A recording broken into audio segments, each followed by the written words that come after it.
Ada 3 islah. Yang pertama islahut tarbiyah. Islahut tarbiyah itu memperbaiki kualitas pendidikan. Tidak ada kualitas pendidikan yang paling hebat di dunia ini melebihi Al-Azhar. Kalau nggak percaya, jangan tepuk tangan dulu, terus. Kalau nggak percaya tanya sama alumni Jerman sama alumni Australia. Siapa? Al-Azhar kan?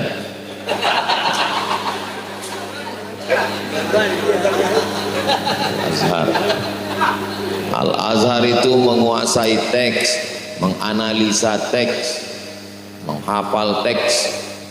Nah, jadi islahut tarbiyah pertama, tidak mungkin muridnya berkualitas kalau gurunya kosong. Saya mengajar mata kuliah studi teks tafsir, dikasih oleh Profesor Doktor Wakil Rektor. Ustadz, ajar tafsir, kata dia.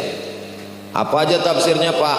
Tafsir Abu Ja'far Ibnu Jarir At-Tabari, tafsir Fakhruddin Ar-Razi Mafatihul Ghaib, tafsir At-Tahrir wa Tanwir, tafsir Abul Fida Ismail Ibnu Katsir, tafsir Ad-Durrul Mansur fit Tafsir bil Ma'sur. Saya bawalah kitab-kitab itu, masuk di kelas, saya tulis di kelas, Ja'a Muhammadun, Ra'aitu Muhammadan, Marartu bi Muhammadin. Saya suruh kasih garis nama anak-anak, coba kasih baris. Yang betul ngasih baris cuma 3 orang. Suruh ngaji tafsir ke anak yang nggak bisa membedakan mana fa'il, mana maf'ul, mana jar majrur. Saya bilang ini kalau saya teruskan 2 kemungkinan, kalau tak aku gila, kalian gila. Al-Azhar sudah mengirimkan alumni-alumninya untuk mencerdaskan anak Indonesia dengan islahut tarbiyah. Maka kalau mau memasukkan anak, masukkanlah anak ke lembaga pendidikan yang dipimpin oleh alumni-alumni Al-Azhar, salah satunya Al-Ghazi.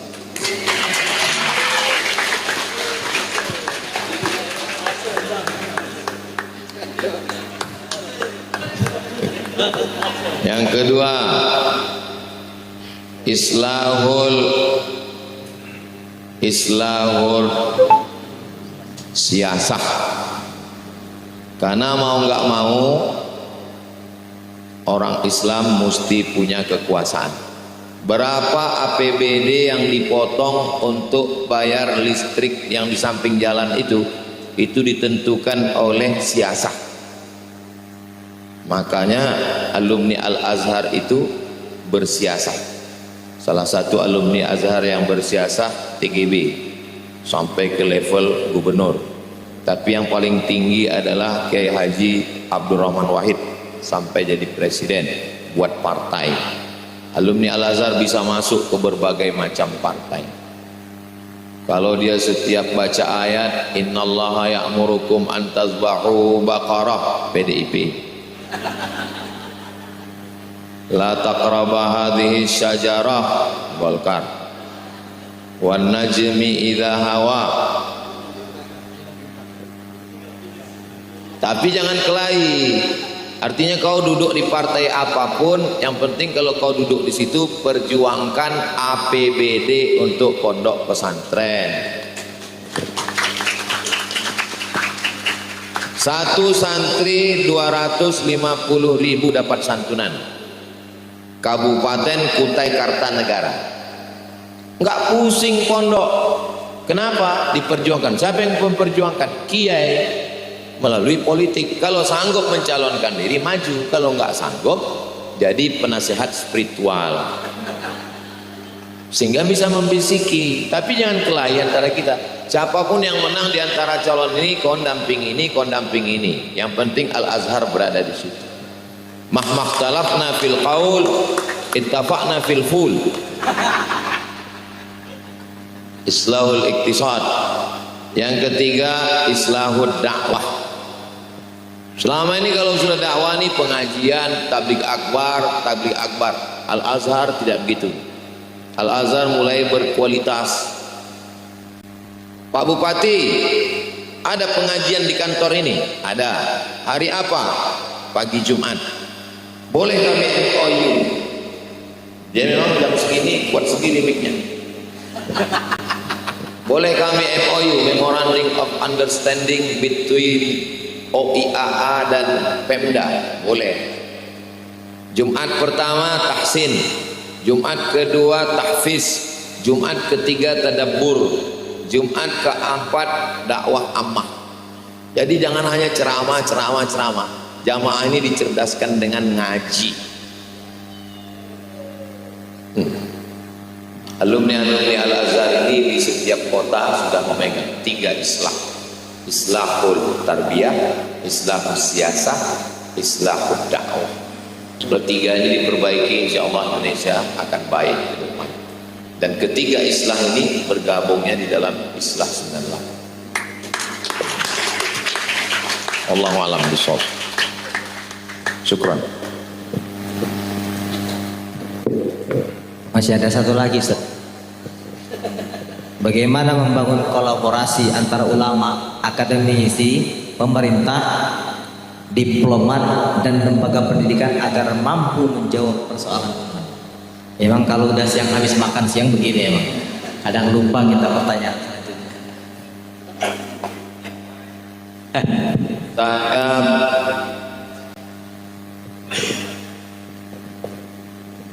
Kalau tuan beli belati, jangan ditusukkan ke sayur kubis. Kalau mik sudah mati-mati, tanda waktu sudah habis. Saya pergi ke kedutaan KBRI Maroko di Rabat.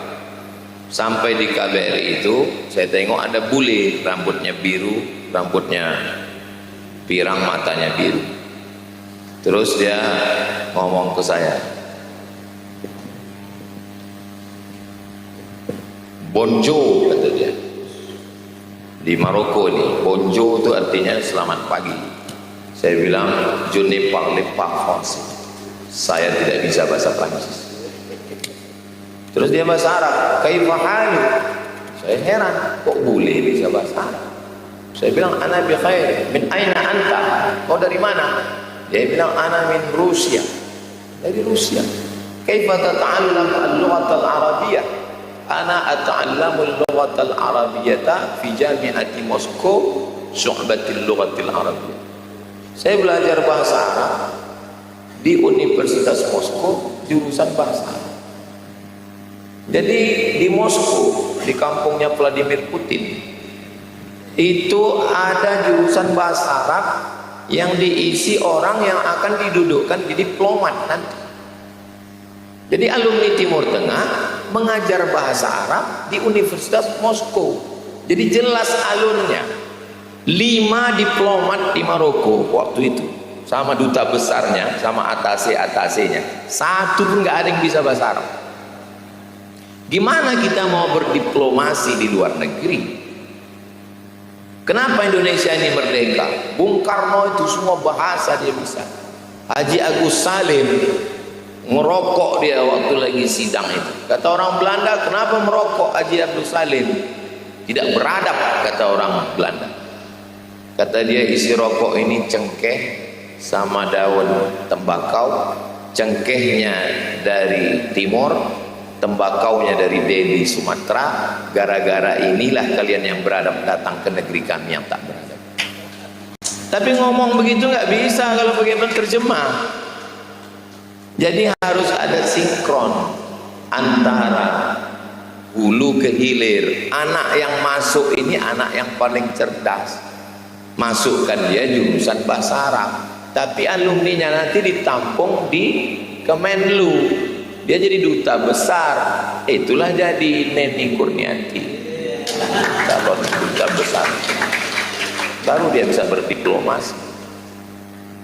Sekarang orang kalau ditanya, kenapa kau ngambil jurusan bahasa Arab? Mau menjawab malaikat mungkar nakir, man rabbuka, man nabiyuka. Jadi orang nggak menarik. Jadi mesti jelas alurnya ke depan. Siapa yang memperjuangkannya ini di parlemen?